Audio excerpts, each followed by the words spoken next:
Go. Ano pong pangalan nila? At ano po ang ano? Pangalan ko. Ako po si Aida Pagakpak. Tawagin na lang akong Ate Aida. 53 years old. Pangulo ng GAC Philippines Homeowners Association na may 172 families na nagmula sa Estero San Miguel de Garda, Estero de Quiapo, Estero de San Sebastian at Estero de Picasa. May tanong po ako sa inyo. Okay lang po ba? Okay po.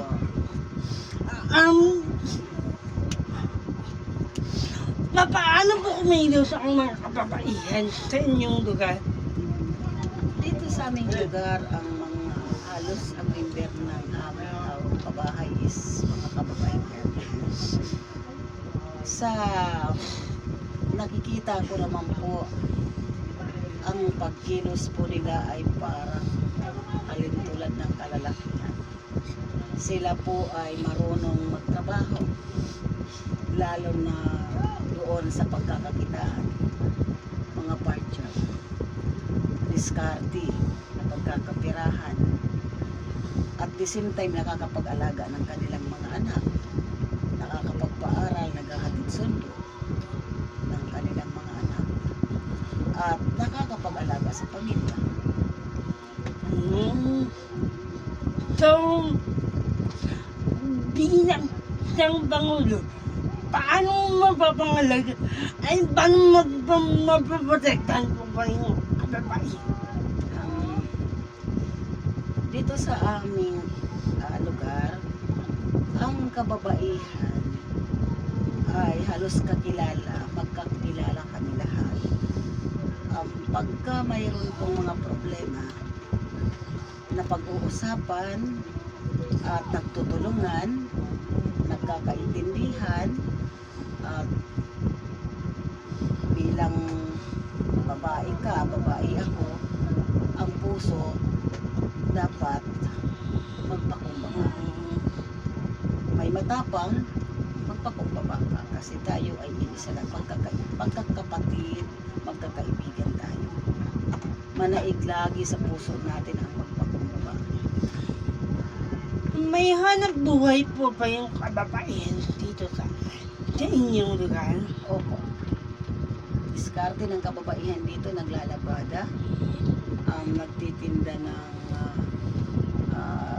sari-sari store, at diskarte din ng mga kababaihan, nagagawa ng sampalong candy.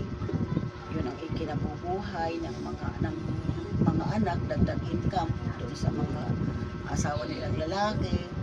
Then pagka may mga part-time, sige, pasok tayo, isang araw may 500 plus o may 600, makakatulong na rin. Diskarte ng parang time management ng kababaihan, magaling para lang makatulong. May panahon ba na nandinig sa tayo? Mayroon minsan kasi depende ito dito sa katulad sa sa pinag-aralan. Siyempre pag mababang pinag-aralan mo, hindi ka naman makaka-catch up lahat ng may mga pinag-aralan. Kaya lang sana pantay-pantay ang pagtingin ng nasa kapaligiran natin bilang kababaihan. Dapat nagtutulungan, ipapaalam mo at ito yung sitwasyon ng level lang ng pinag-aralan. Tulungan natin, magtulungan para parehas maging pantay ang pagkilala natin sa kababaihan. Pantay-pantay dapat.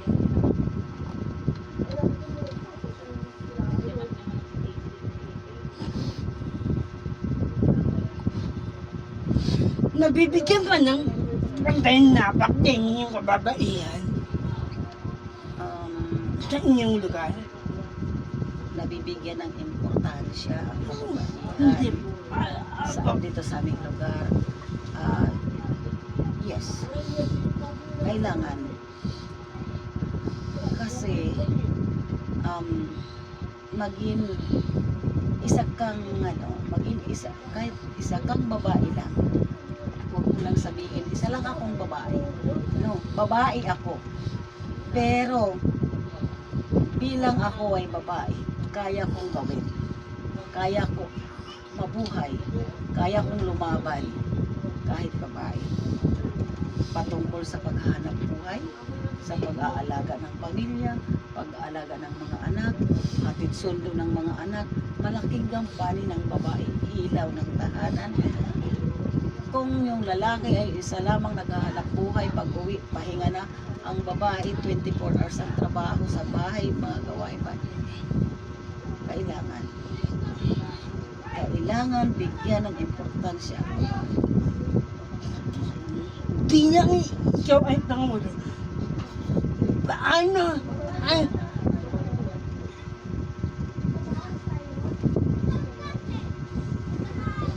Bilang Pangulo, bilang ikaw ay isa, ano po ang maipapayo niyo po sa mga babae? Bilang Pangulo, ang kailangan lang ang masasabi ko lang sa mga kababaihan, ituloy ang trabaho, ituloy ang gampanin bilang ikaw ay pamilyado, tuloy mo ang trabaho, ituloy mo ang gampanin mo sa anak mo, sa pamilya mo, at syempre, kailangan nasa tama ang mga desisyon mo. Huwag kang magkakamali kasi mahirap ang nagkamali.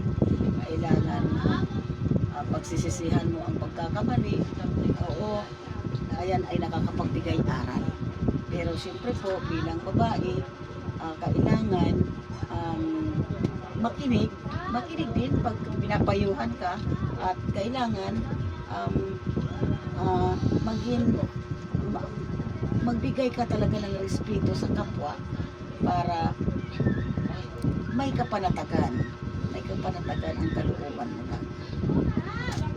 Yun lang po. Thank you po. Thank you din.